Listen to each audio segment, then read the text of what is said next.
Here we want to bring in the power panel, Tiffany Smiley, former Washington Republican Senate candidate, and David Carlucci, former Democratic New York State Senator. Tiffany, David, thank you guys so much for coming on. David, I'll start with you. In your opinion, is Tim Walz really on the radar for Democrats in 2028? Well, I think it's a long way out, but I think what he's talking about is correct in terms of we've got to show what we're for, not just what we're against. We've got to speak with force and be passionate and confident about what we believe in and not back down. He's talking about a bully, right? He's talking about what do you do when you deal with a bully? You've got to stand up. And so we've got a large bench and a growing bench, and we've got to get through this election, then the midterms, and then we're on to the presidential election. So I think we're going to have a deep bench, and you're going to see a lot of candidates vie for that Democratic nomination to take on whoever the Republicans put up for the White House. And Tiffany, to David's point, Democrats are kind of looking for an alpha right now, somebody to lead the party.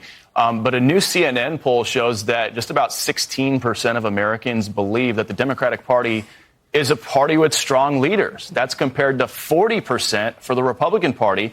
Then when asked about which party can actually get things done, 19% felt Democrats could do it, compared to 36% for Republicans. Those are some pretty rough numbers for Democrats. Tiffany, your thoughts? Yes, and maybe they should pay attention to those numbers. I don't think, David, to your point, Tim Walz speaking in South Carolina, calling on Democrats to be a little meaner and calling President Trump a bully and a wannabe dictator is not a winning message. Tim Walz is the worst governor in the United States of America. And not only that, Democrats need to remember that he lost every single swing state in 2024. So if Tim Walz is going to be the leader of the party, I say bring it on, because I think 2028 will look a lot like 2024. My friend Scott Jennings nailed it. Tim Walz is a toxic brew, and he is not the leader of the Democrat Party, but he seems to be the only one that they have at this point. And I think it's going to bode very well for Republicans, not just Republicans, but Americans across this country in 2028.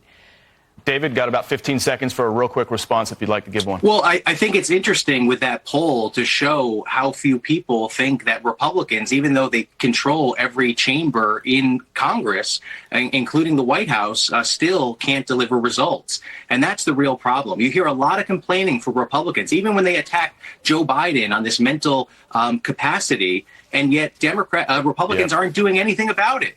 They're just complaining. They could pass laws. They could require an annual physical. Got to run. I apologize. Coming up against a hard break here. We appreciate you both coming on. A lot can happen before 2028. We'll see what happens. Thank you for watching the Faulkner Focus. I'm Bill Malugin in for Harris. Outnumbered. Up